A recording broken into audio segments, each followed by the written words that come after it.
como lo anunciamos, ya está con nosotros por la vía telemática el ingeniero Roberto Cuero Medina. Él es asambleísta de UNES. Póngalo en pantalla.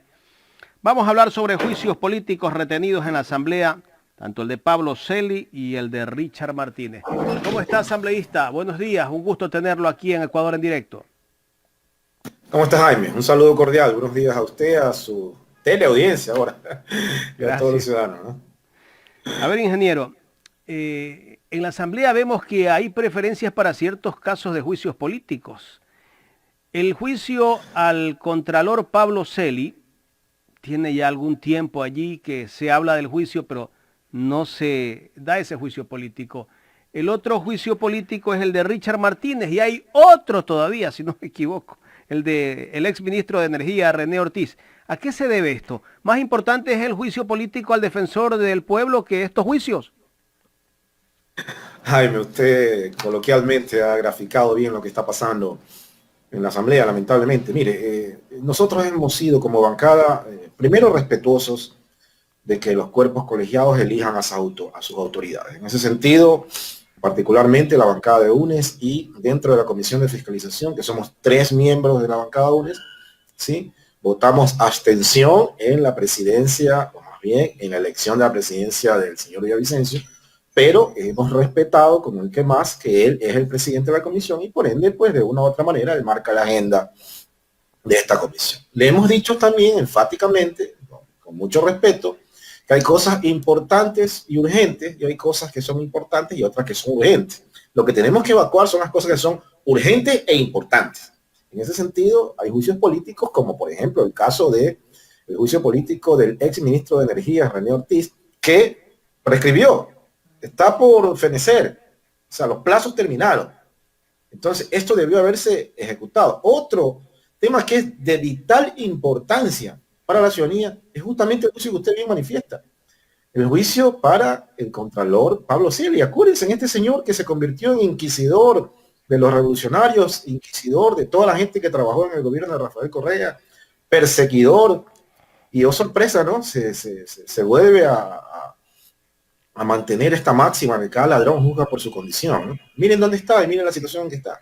Y miren cómo nos tienen al país. Pero él Acaba está de detenido, renunciar. perdón ingeniero que le interrumpa, él está detenido no porque la justicia ecuatoriana decidió investigarlo, sino porque la justicia de Estados Unidos es que dice pues que hay presuntos indicios de responsabilidad en que ha recibido él coimas por parte de algunos funcionarios públicos o personas que estaban al frente de ciertas instituciones públicas. Es correcto, Jaime. Y ahora, una precisión ahí, no por ser la justicia de Estados Unidos es menos importante o más importante que nuestra justicia, ¿no? En ese sentido también hacer esa precisión. Lo cierto es que hay un proceso en marcha que obviamente se está evacuando por la cuerda jurídica judicial, que definitivamente ha coincidido y ha definitivamente, insisto, logrado que este señor, que fue un inquisidor de nosotros, ahora esté preso. Entonces, creo que es pertinente, Jaime, que el señor presidente de la Comisión de Fiscalización, como ya lo ha dicho, ponga en la prioridad que se merece este juicio político.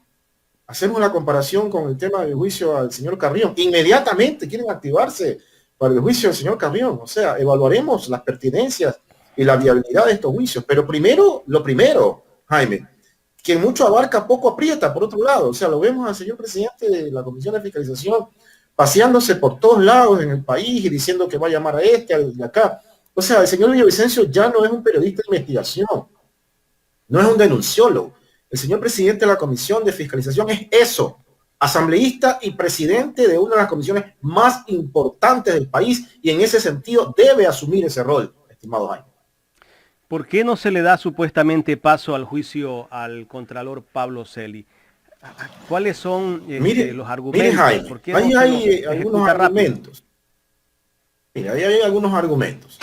Primero, este juicio fue instaurado, impulsado en la administración pasada. Sin embargo, uno de sus proponentes, el compañero, colega J. Lloret, actualmente es nuevamente asambleísta. Entonces ahí tenemos una posibilidad para un poco mover ese juicio, ¿no? no ocurre lo mismo con el caso de René Ortiz. ¿Por qué? Porque los interpelantes, los proponentes de ese juicio, más que los interpelantes, los proponentes de ese juicio, ya no son asambleístas. Entonces no hay ni proponente ni interpelante. Otra cosa importante que hay que dejar expuesto a la ciudadanía es que actualmente, con la reforma a la ley orgánica de la función legislativa, los miembros de la Comisión de Fiscalización ya no podemos ser interpelantes en cada uno de los juicios. Solo somos un cuerpo colegiado que un poco tramita estos juicios políticos y los otros colegas de la bancada pueden interpelar. En ese sentido, tenemos la posibilidad de hacer el juicio político para Celi y también, si hay la voluntad política, tendríamos la posibilidad de hacer el juicio para René Ortiz. Por supuesto, también el otro juicio importante es el juicio al exministro de Finanzas, acuérdense, Richard Martínez. Este juicio político que es muy importante, de mucha connotación. Es el exministro que prefirió, acuérdense bien, ciudadanos, pagar anticipadamente deuda externa en plena pandemia, dejando a los hospitales sin insumos. Inclusive una ministra renunció y lo dijo a los cuatro vientos que se iba porque el ministro no le daba los recursos. Entonces no puede ser posible que esto quede en la impunidad. Concretamente, ¿sí? Hemos asistido, y esto debo denunciarlo también a la ciudadanía, a una bronca por Twitter. Yo lo he dicho de manera jocosa, es merengue o no es merengue, entre la presidenta de la Asamblea y el señor presidente de la Comisión de Fiscalización, donde el uno parecía ping-pong esto, ¿no? Decía que el juicio estaba en la Comisión de Fiscalización, el otro decía que el juicio, el expediente me refiero, estaba en la Secretaría de la Asamblea Nacional. O sea, no podemos asistir a este tipo de situaciones. Yo creo que hay procedimientos establecidos, hay gestión documental en la Asamblea, en cualquier institución, y no pueden desaparecerse pues los papeles así nomás, señor Jaime. ¿Cuándo caduca el juicio del ex ministro de Energía, René Ortiz? Y yo me imagino que también ya debe estar por caducar. El 17 de este mes en curso se terminaron los plazos. O sea, estamos ahí en un limbo jurídico. ¿Para Richard Martínez también? No, para Richard Martínez es en septiembre de este año. Pero a este ritmo, estimado Jaime, y con las prioridades que está intentando poner en agenda el presidente de la Comisión de Fiscalización, no sabíamos qué va a pasar. Lo he escuchado en varias intervenciones en el mismo pleno, exigiendo celeridad por parte de la presidenta de la Asamblea para que este juicio se ponga en carpeta, se ponga en agenda. Me refiero al juicio de Pablo Celi, y también exigiendo que de una u otra manera aparezcan los expedientes de los otros juicios. Entonces, yo particularmente lo que he hecho es pedir a la Secretaría de la Comisión de Fiscalización que me certifique dónde están esos expedientes. Y créame, toda nuestra bancada, la bancada en su totalidad de UNES, y entiendo que otros colegas asambleístas también estamos totalmente preocupados de que se instaure, se inicie el juicio a Pablo Celi. No puede ser que esto quede así nomás en una, digamos, en una exposición mediática. No, esto hay que concretarlo. El juicio a Pablo Celi va porque va. Bueno, y además que debería elegirse ya un contralor. Pues, la Contraloría está un poco más acéfala en este momento. Renunció la subrogante del subrogante. Hemos asistido a algo de replay, ¿no? O sea, primero el señor Celi, y esto hay que chequearlo en el propio juicio político, hay que ver la acción de personal que a él lo deja pues, como contralor. Porque él seguía siendo contralor subrogante. De pronto aparece también otra señorita o señora contralora subrogante, y resulta que ahora se está buscando subrogar al subrogante. Entonces, es un asunto un poco de replay, ¿no? Sin embargo, el país en estos momentos tiene una de sus principales instituciones del Estado en acefalía. Correcto, estamos dialogando con el ingeniero Roberto Cuero, asambleísta de UNE. Ingeniero, le voy a dar paso a mi compañera Patricia Giler, que tiene más inquietudes. Patricia. Estás en audio, Patricia.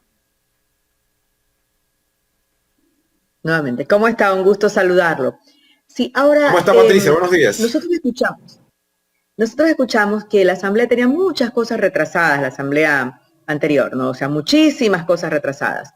Ahora, ¿cómo compaginar? Porque no solamente está el tema de los juicios políticos, que nos interesa como ecuatorianos, evidentemente, que se haga justicia, sino también otros proyectos que a veces por diferencias políticas, a veces por otras razones, se han ido quedando. ¿cómo lograr? O sea, ¿cuál es el llamado? ¿Ha habido tal vez un acercamiento de parte de todas las tiendas políticas o no para hacer una agenda conjunta? Porque el problema es que mientras predominen los intereses políticos de un lado, del otro, o qué sé yo, ese mal sentimiento de supuestamente de solidaridad por ser de una misma tendencia política, no vamos a tener pues realmente un trabajo que beneficie a quien debe beneficiar, que es a la ciudadanía. ¿Ha habido algún intento de un agendamiento de los temas entre todos o no? Estimada Patricia, buenos días otra vez, pero por supuesto que sí. Nosotros en la Comisión de Fiscalización logramos algo inédito, honestamente. Aprobamos una agenda conjunta por unanimidad y le hemos dicho categóricamente, así de frente al señor presidente de esta comisión, que estamos dispuestos a arrimar el hombro. Pero lo que debemos hacer es, como dije inicialmente, sacar adelante lo que es urgente e importante. Cuando uno asume una función, uno revisa pues lo que es lo que ha pasado anteriormente y qué expedientes, qué archivos a uno le toca impulsar. En ese sentido, creemos que se está un poco desenfocando el trabajo del presidente de la comisión. O sea, él ya no es un periodista de investigación como lo fue en algún momento. Él es presidente de la Comisión de Fiscalización, una de las comisiones más importantes que tiene la Asamblea Nacional. Y en ese sentido, él tiene que asumir ese rol. Y cuando él asuma ese rol, definitivamente vamos a encontrar que le va a encontrar prioridad, le va a dar prioridades a algunos temas. El tema CELI es una prioridad, estimada Patricia, no solamente para las solidaridades que usted bien manifiesta. Dicho sea de paso, yo creo que no está mal ser solidario con quien eventualmente pues ha sido perseguido, con quien ha sido linchado mediáticamente, con quien ha sido, insisto, de una manera brutal, prácticamente cual autoridad desenfocada, haber perseguido gente sin ningún tipo de criterio. Entonces yo vengo diciendo en cada una de mis intervenciones, o sea, cada ladrón juzga por su condición. Y en ese sentido, sí hay que ser solidario, pues también, estimada Patricia, con los compañeros que actualmente son perseguidos políticos y que han sido embuidos, metidos en este concepto de lawfare, usando la justicia para perseguirlos políticamente. Ya, ahora, justamente hablando, estoy revisando un poco aquellos juicios políticos que se fueron quedando. ¿Qué pasó con el tema de Alexandra Ocles, que estaba inmersa en un tema de una investigación justamente por el exceso de precio de los kits alimenticios, canastas de $150, cuando todos sabemos que, o sea, que una canasta para vivir 15 días no es de $150, pero en emergencia, y más aún cuando es en grandes cantidades, y no se diga con las donaciones que hubo. ¿Qué pasó también con ello? Entiendo que eso está judicializado, Patricia. Entiendo que eso va por cuerda separada en un tema penal. Ahí tendrá que responder la exfuncionaria. Todos quedamos absortos, sorprendidos cuando escuchamos hablar de que la justificación era que los fideos tenían gluten. En ese sentido, pues, veamos cómo termina ya ese proceso judicial. La Comisión de Fiscalización anterior recomendó juicio político a Alexandra Ocles, eso fue en agosto del año pasado, pero quedó allí en la recomendación de juicio político y no avanzó. Es decir, es otra de las cosas que está estancadas. Patricia, los expedientes, entiendo, reposan en la Secretaría de la Comisión de Fiscalización. En ese sentido, nosotros estamos auditando todo lo que está pasando ahí, porque no es solamente lo que usted bien manifiesta. Hice el gráfico del asunto jurídico porque eso, sea como sea, ya tiene una cuerda separada. En todo caso, estaremos también pendientes de cosas como esas, Patricia. Claro, para que no caduquen, o sea, simplemente es estos temas de que realmente se haga justicia, no caduquen y que marquen ustedes un precedente distinto al que ha dejado la Asamblea a través de muchísimo tiempo. ¿Cuáles son los proyectos urgentes que al momento se están tratando? Como proyectos en este momento, un poco compaginando todo lo que ha habido en agenda y lo que ustedes también están proponiendo, las razones por las que llegaron a ser asambleístas. Mire, Patricia, para nosotros es fundamental dejar sentado toda esta trama de mentiras, ¿no? Y posiciones completamente desenfocadas de algunos ciudadanos que eventualmente pasaron por la administración pública. En este caso, para nosotros, si usted me pregunta, hay una prioridad, el tema del juicio político para Pablo Celis es una prioridad absoluta para nosotros. Vamos a impulsar este juicio político, tenemos la voluntad política, tenemos los votos y creemos que vamos a salir adelante con esto. Y como proyecto, correcto lo de bueno, Pablo Celis? La Asamblea ha presentado, Patricia, un poco para que la ciudadanía entienda, ¿no? Habemos varias bancadas, ¿no?, en la Asamblea. Ayer se ha presentado una agenda legislativa por parte de la presidenta de la Asamblea con los presidentes de las comisiones permanentes y también los compañeros que hacen como jefes de bancada. Creo que ahí hay 5 ejes programáticos que explican bien más o menos cuál va a ser la hoja de ruta de la Asamblea en este año. Muy bien. Ahora, un poco también se decía que esta es una asamblea que inició con, bueno, no es novedad tampoco, que inició con algunos camisetazos. ¿Está estable que este momento están, digamos que ya sabemos lo que estamos y sabemos a dónde apuntamos cada uno, o hay todavía esas mayorías móviles? Que yo no las veo tan malas, porque yo creo que cada persona es libre de pensar. O sea, si yo soy de esta tienda política, pero pienso que el proyecto de allá es muy bueno, no tengo por qué verme aprisionada, ¿no? Si estoy pensando que es bueno para la ciudadanía, más allá, que debe estar primero que la tienda política. Permítame discrepar con usted, estimada Patricia. Si revisamos lo que pasa en los parlamentos europeos, por ejemplo, cuando un parlamentario, diputado, como quiera llamarse, asambleísta, llega por una tienda política a ese parlamento, y eventualmente decide abrirse de la disciplina partidista, tiene que dejar la curul. Yo respeto lo que usted dice, pero no lo comparto. Yo creo que hay muchos compañeros asambleístas en nuestra bancada que estamos totalmente comprometidos con este proyecto y que sabemos que le debemos este espacio a todo un proyecto que empezó con Rafael Correa. Yo creo que hay que tener un poco de deferencia en ese sentido. Respeto a quien eventualmente ha tomado alguna decisión, pero la ley orgánica de la función legislativa, ni la Constitución, ni ningún tipo de reglamento hablan lo que le estoy diciendo, en el sentido de que se perdería la curul. En ese sentido, se vuelve muy cómodo sucumbir a los placeres del poder y eventualmente dejar una tendencia, dejar una bancada para quién sabe hacer qué cosas. Por ahí escucho que algunos compañeros, colegas asambleístas, específicamente del Partido Social Cristiano, están revisando de manera muy aguda el comportamiento de sus ex compañeros porque se han salido de la bancada y hay que revisar qué pasó. No nos olvidemos, Patricia, de lo que pasó en la asamblea pasada. El bloque de la Revolución Ciudadana que se partió y luego de un tiempo vimos una lista de hospitales entregados a esos asambleístas que se habían cambiado de línea política. Este tipo de cosas son las que hay que revisar, este tipo de cosas son las que hay que auditar. Respeto lo que usted dice, que eventualmente uno no pueda tener alguna discrepancia. Lo importante es saber qué pasó con esa discrepancia. Y le vuelvo a poner el ejemplo. Claro. Acordémonos, ciudadanía.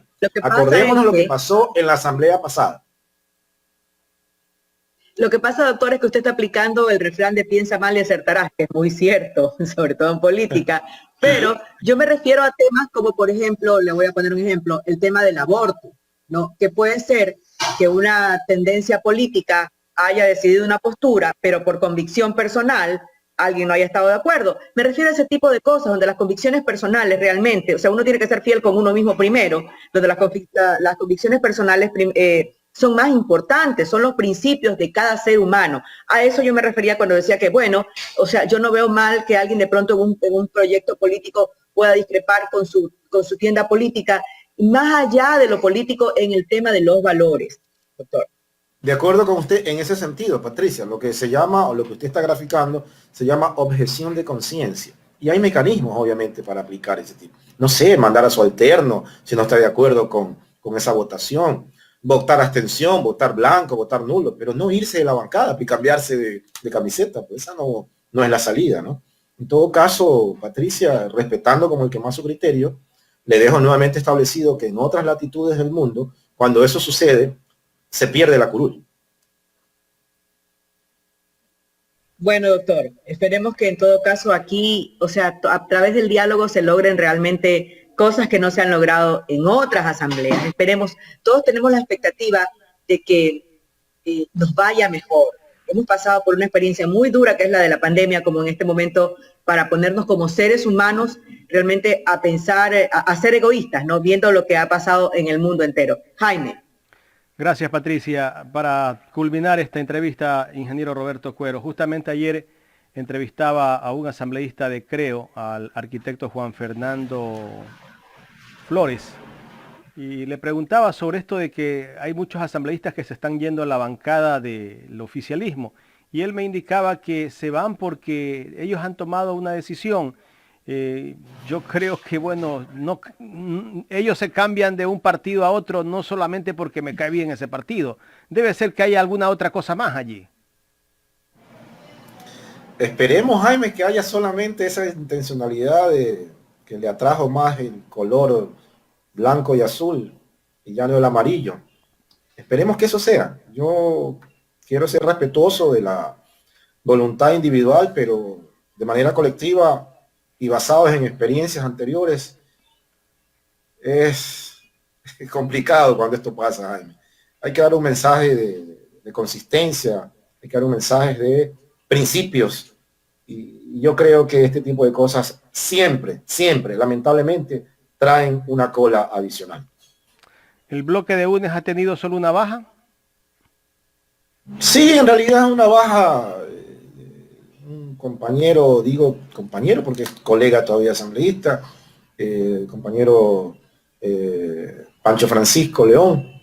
Efectivamente, él no estaba cómodo con una posición y decidió poner una renuncia a la bancada. En ese sentido, pues, respetamos como el demás, pero estamos sólidos.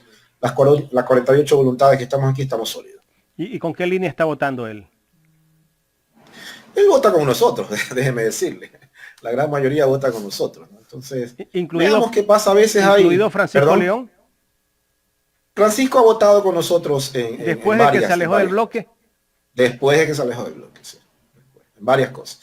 En todo caso, esperemos que solamente haya sido una posición por algún detalle. Vamos a continuar en este proceso parlamentario y si él considera que puede votar con nosotros, pues bienvenido sea. Y tal vez algunos asambleístas del bloque de UNES han tenido llamados de alguien del gobierno para enamorarlos y traerlos al bloque oficialista.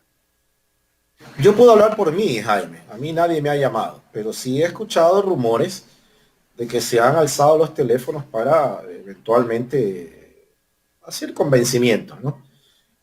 Nuestra bancada es una bancada sólida, ¿no? Yo estimo que nos vamos a mantener, aunamos esfuerzos para que esto pase, pero obviamente pues vamos a estar vigilantes, ¿no? Vigilantes de este tipo de situaciones.